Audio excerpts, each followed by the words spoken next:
tell me a little bit real quick about yourself and anything that relates to how you became involved in the business that you're in with Logmaster.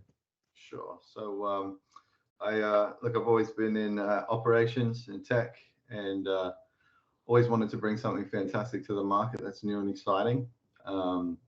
2019, I met my business partner Stuart working at Ola. Ola's a rideshare company, obviously a competitor of Uber. So it's hard to run operations for Ola when they came here to Australia. Mm. And it really sort of showed me there was a big gap in some certain things. So yeah.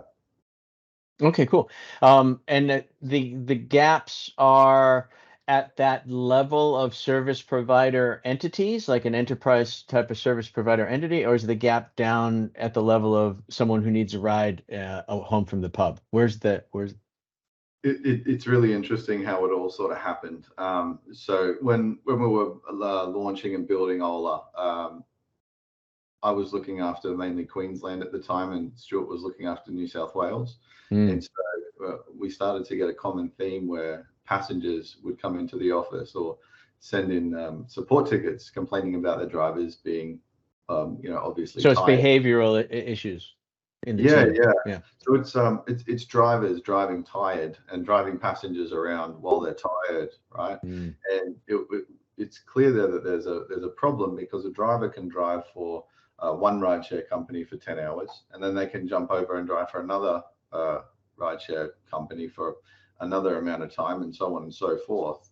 And because they don't have a sort of an interconnected network there's no red flags that go up. So drivers will put themselves under fatigue to get the most amount of money for their work in a day, and then I realize they're putting a lot of people at risk. And so we sort of found there's a safety problem there in that particular passenger transport industry. And so, I guess I'm going into the origin story here now. This is great. This is wonderful. Yeah. But Stuart and myself, we sort of put our heads together and sort of thought there's a big safety risk to the public here with this, and no one's sort of doing anything about it. And so we actually built a electronic work diary for the rideshare industry that tracks not only time behind the wheel, but time that these drivers are spending outside of driving that are contributing to their fatigue hours. So they might work at a restaurant during the day, or have an office job, and then think it's okay to go and drive for X amount of hours at night, and that their work that they do during the day doesn't contribute to their fatigue.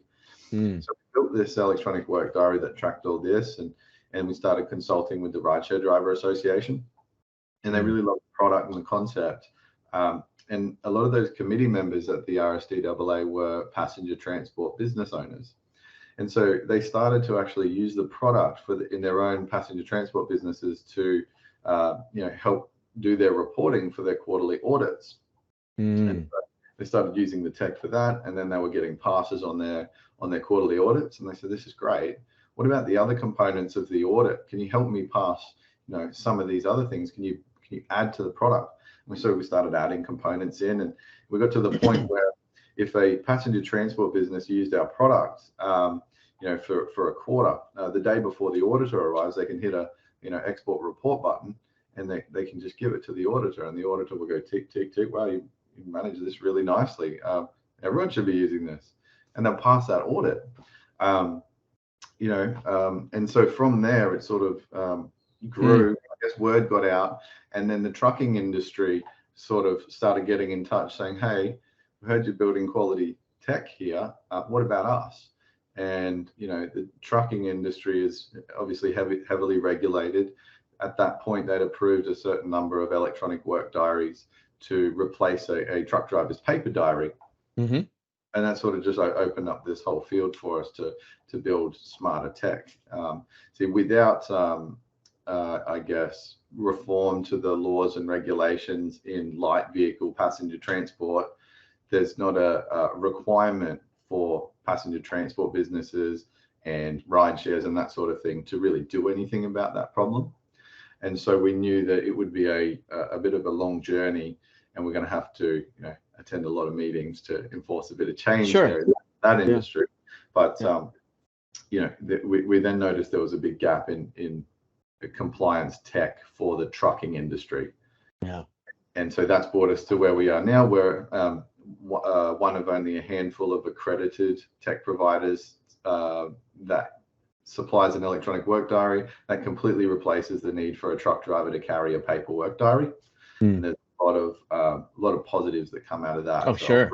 operational efficiencies in the office, drivers being more, better educated, not having to worry about things. Just listen to the app, do what the app tells you, and you will not breach. You want to get a fine, all those sort of things. So, yeah. Right.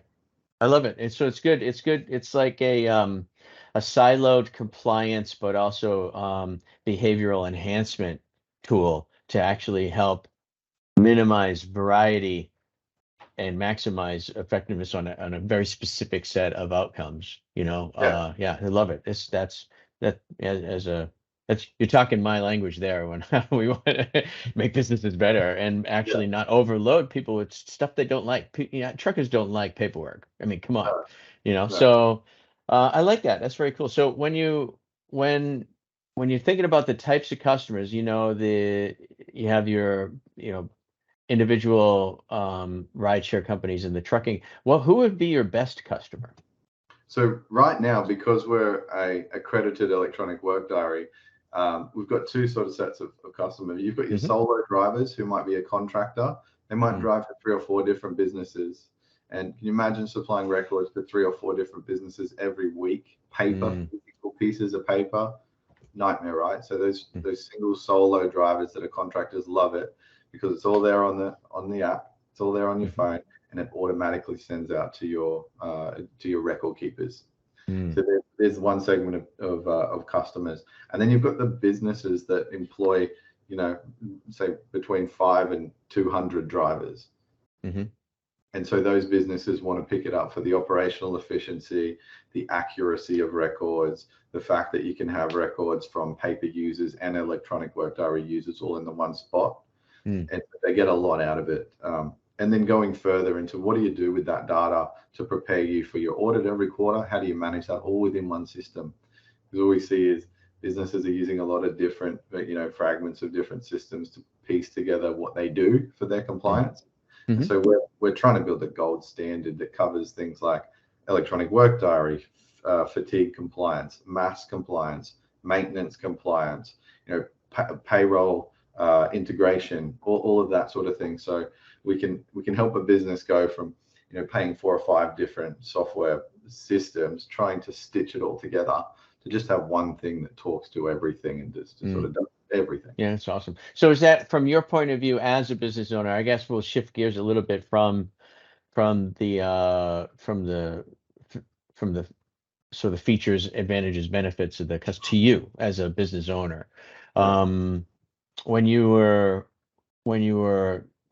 learning about what you wanted to bring with your cohort, what sort of specific lessons did you have as a business owner to help Logmaster succeed? Sure. Not just solving the problem, but more like positioning and things like that. Yeah. So I guess we went on a really interesting journey of what we felt we knew at the time, the people that we were connected with. We did a lot of research and discussion sessions with those key people in that industry. So with the regulator, with the compliance manager at transport businesses, with the drivers, with the telematics businesses that were being asked, hey, you can sell me tracking, but can you help me with this? So we did a lot of consulting and listening. Businesses that are using all this different stuff, saying, what would your dream platform look like? Right. How much time would that save you? How much money would that save you? How much frustration with drivers, and how would it help? So we did a lot of measuring and understanding the industry before we started to build anything. Yeah, I like it. Yeah. And your point of view on how to sort of pull your perspective to a higher level by asking all those questions was super. Instead of just solving one problem, you start to really think, what is the overarching series of problems that can be solved by sort of intermixing it all. This is very good. I liked it. Yeah. So with you and your current offerings in Logmaster, is there anything in particular that is inspiring you personally as someone who's building this business? What's really inspiring to me is actually the feedback that we get when we show it off. You know, I love, okay, for example, the other day we were going through and I was setting up an account with a client and we were talking about the pricing. She's like, Okay. that's really, really good. That, that's my monthly for these drivers. I said, oh, no, that's your annual price. She's like, it's so cheap for what it is. So, what inspires me is customer satisfaction and almost amazement. Do I really get all of this for that price? It's like, yeah, you do. Oh, wow. That's So awesome. That that that sounds definitely, satisfying. yeah, great feedback. We get great feedback from drivers and clients, and obviously the partners who on sell the product. They appreciate the support. They're not used to our level of customer service and support and engagement that we give them, and Mm, so we kind of give that old-fashioned customer service. We put it on a pedestal. We really dish it out. that's So interesting. people love it. So so you go beyond the whole sort of newsletter approach, right? You probably keep those relationships. How do you keep those relationships strong as if it's like a newsletter in person type of messaging or It's constant engagement with them. So they have the products that they're able to on sell now. Mm, We try and give them as much training as we can. Our partners okay. are updated when we do feature releases and version releases and that sort of thing. Mm, We encourage talking to them weekly. wow. We've That's got great. we've got Slack channels for our partners that their sales team might. We encourage them to communicate with us Yeah. directly because we want to hear about what they're hearing from the industry, and we want to assist them to give the correct knowledge and answers and that sort of thing. And so Mm, it's like building a community around the products, and it's just working great. So at any yeah. time I can call the partners and say, hey, how are you going with this, or do you need help with this, or any of your new guys need to be trained up, or do you want us to do any assisted demonstrations for any large clients? So when we bring on a partner, we know that if they're putting out a new product that they're not comfortable with, we want to empower them. And so we'll say, hey, if you want to, for your first few clients, bring us in. We'll do the demonstration on your behalf, and your team can learn how we demonstrate the product and the value. And they just love it. They're not used to that much engagement from a service provider. Yeah, I would say so. I would absolutely, because no offense, we all know data types, they're not always people types, right? So as a coach, I'm hearing this and I think it's a great approach. I think it's a strong um like a you're building a hub of solving many problems collectively together and Yeah, bringing best practices and then saying, well, this one definitely qualifies. We can put this into the system, and now everyone gets that benefit. yeah, So kudos to you because that's not a it's not easy to herd cats like that, but when there's a huge benefit and your cost structure and the probably their their point of view on the complexity of helping you solve this problem is relatively low because you have a system on how to listen to what's important and give them the right feedback and not overcomplicating it. Probably that it's probably they understand that as a fun way of interfacing with you, but they don't yeah. realize um, that the work you're doing to keep it simple for them is your competitive advantage, right? It is. And remember Yeah. how we did a lot of consulting in the beginning? There was an overarching theme of lack of customer service and care. You Mm, know, so if you look at our list of competitors and you speak to 10 random people in the industry who've yeah. used competitors, what's the thing that you would improve about customer service? I can't get them on the phone if I need support. I'm waiting days. People aren't responding to emails. They never pick up the phone. Right. It's And that. and if they do, it's like incorrect information or something. They're just as lost as the person asking for the help. So yeah, Yeah. okay. I love it. That's awesome. How did you get really this kind of little different type of a question?